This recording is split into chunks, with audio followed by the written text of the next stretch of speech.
अल्लाह रब्बुल इज़्ज़त ने हमें बड़ी नेमतों से नवाजा है, लेकिन हम उनकी परवाह नहीं करते, उनसे फ़ायदा नहीं उठाते, या यूँ कह लें कि हम उनकी नाकदरी करते हैं।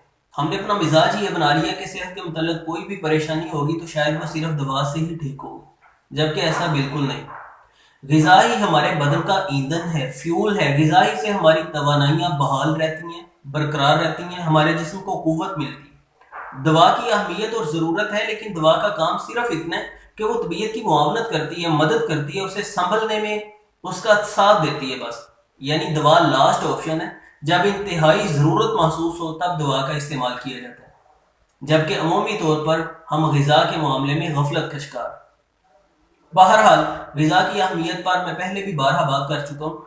तो आज हम जो टॉपिक लेकर चले हैं, जिस पर हम बात करेंगे, जिनसी जज्बात की तस्कीन हर इंसान की अहम तरीन ज़रूरत है और बहुत ही गैर मामूली अहमियत इंसान की ज़िंदगी में इसे हासिल है।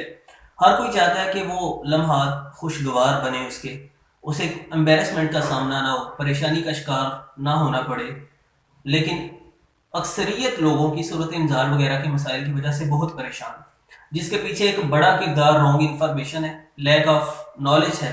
लोग गलत मालूमात को सामने रखते हुए खुद का एनालिसिस करते हैं और खुद को बीमार समझना शुरू हो जाते हैं। इस सिलसिले में रिसेंटली मैंने जो वीडियो अपलोड की है वो आपको ज़रूर देखना चाहिए कि नेचुरल इंसान की इजैकुलेशन लेटेंसी टाइमिंग है क्या, कितनी देर में आखिर इंजाल होता है।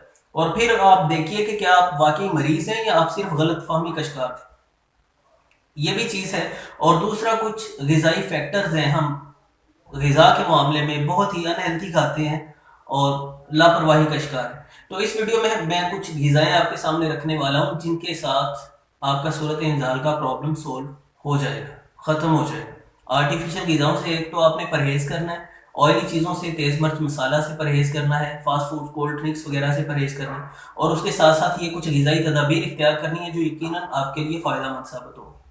नंबर वन, आपको चाहिए 50 ग्राम साबुत माश, जिन्हें आपने सुबह पानी में भिगो देना है। 7-8 घंटे में वो बिल्कुल नरम हो जाएंगे। जब आप उन्हें हाथों से मसलेंगे तो उनके छिलके अलग हो जाएंगे। अब ये जो आपको दाल हासिल हुई है माश से, इसे पीस कर रगड़ कर बिल्कुल बारीक बना लेना, आपने मुलायम कर लेना इसे, और इसे 1 किलो दूध में पकाएं। खीर की तरह इसे पकने दें। जब पता चले कि ये खूब पक गई है, गाढ़ी हो गई है, इसमें हस्बे जायका मीठा और देसी घी शामिल करें। अब इस खीर को आपने रात के खाने के तौर पर खाना है। रात को आपने खाना नहीं खाना, यही खानी है, और उसके बाद कुछ चहलकदमी भी करनी है। 8-10 दिन आप इसे परमानेंट खाएं, रेगुलर खाएं। मेरे पास अल्फाज नहीं है कि मैं इसके फ़वाद बयान कर सकूं। ये इतनी कमाल की चीज़ है कि हैरत अंगेज फ़वाद आपको इसके मिलेंगे।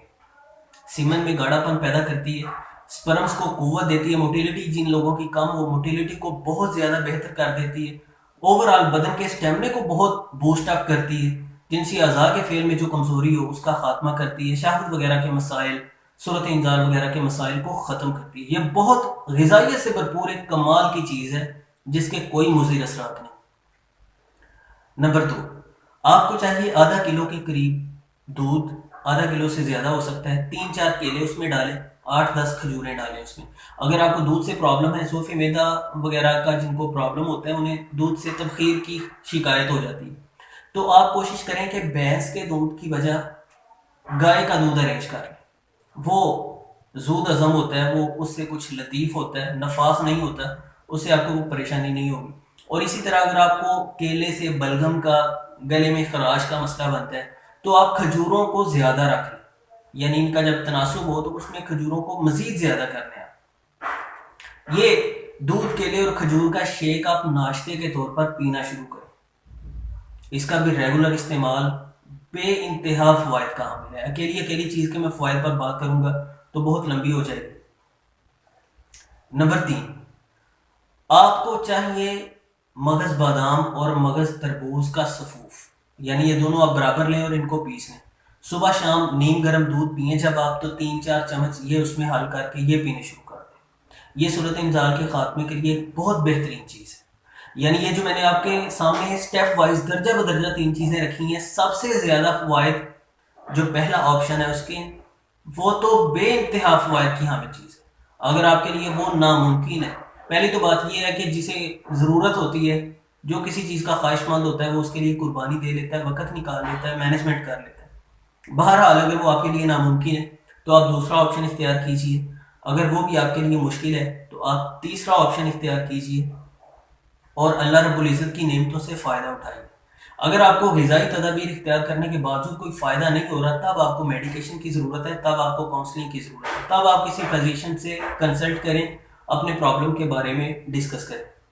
तो ये एक बहुत ही जल्दबाज रवैया कि ग़िज़ाई मामलात को एक तरफ रख कर ग़िज़ाई तदाबीर को इख्तियार किए बगैर हम अंधाधुंध दवाइयों के पीछे भाग पड़ें और अपने सरमाए को ज़ाया करें खामखा। मैं उम्मीद करता हूँ कि ये वीडियो आपके लिए मुफीद साबित होगी। मिलते हैं नेक्स्ट वीडियो में। अल्लाह हाफ़िज़।